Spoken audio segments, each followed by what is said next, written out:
Halo teman-teman semua. Nah, di video kali ini kita akan banyak nih membahas mengenai Figma, teman-teman.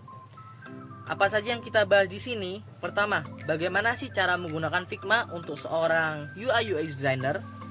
Lalu apa itu Figma? Untuk mungkin bagi seorang yang masih pemula di dalam dunia UI UX designer atau mungkin masih baru dalam menggunakan Figma. Terus kenapa sih harus menggunakan Figma?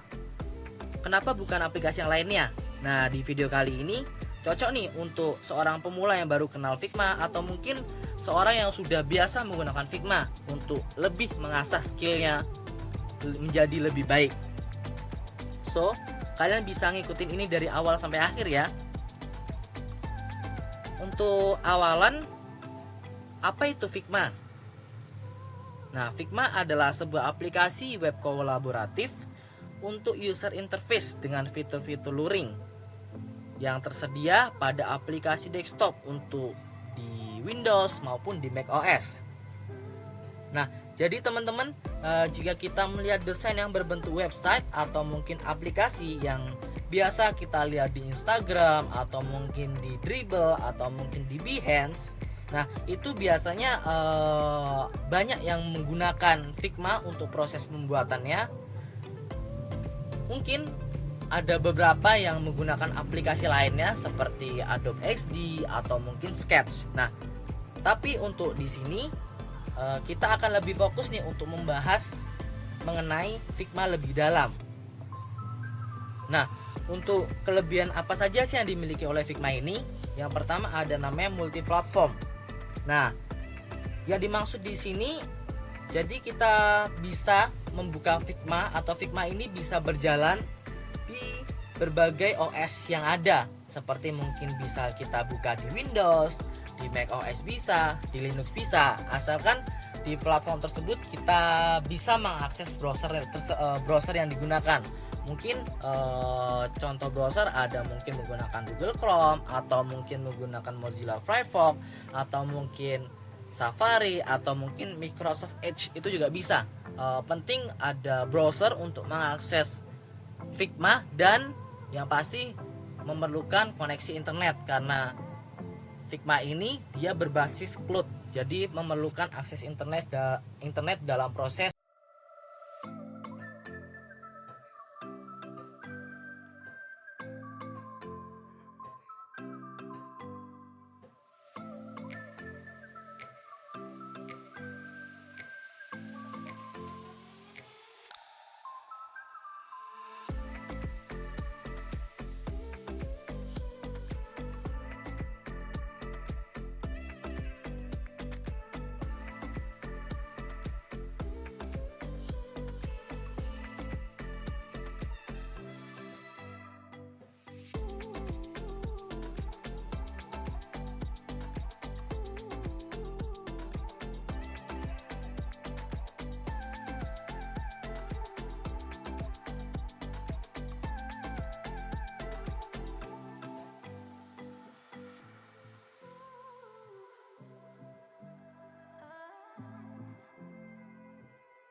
dalam proses mendesain sosial media.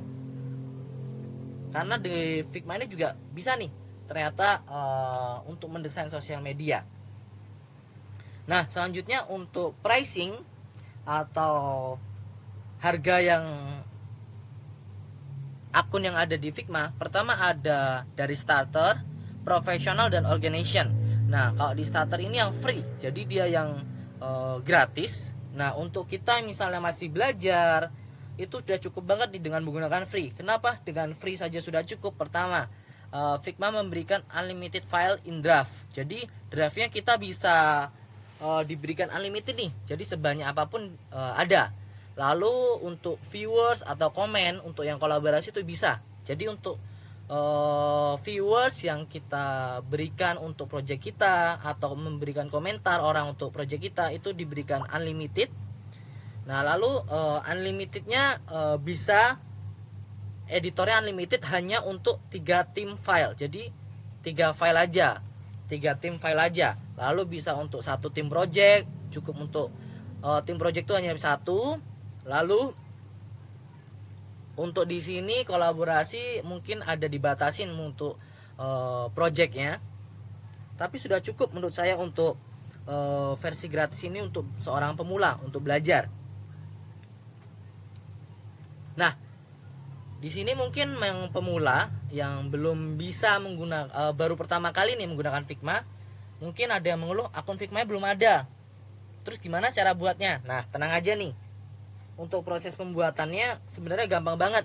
Kita memerlukan namanya akun Gmail. Bisa menggunakan akun Gmail saja. Kalau di sini saya merekomendasikan untuk loginnya dengan menggunakan akun Gmail.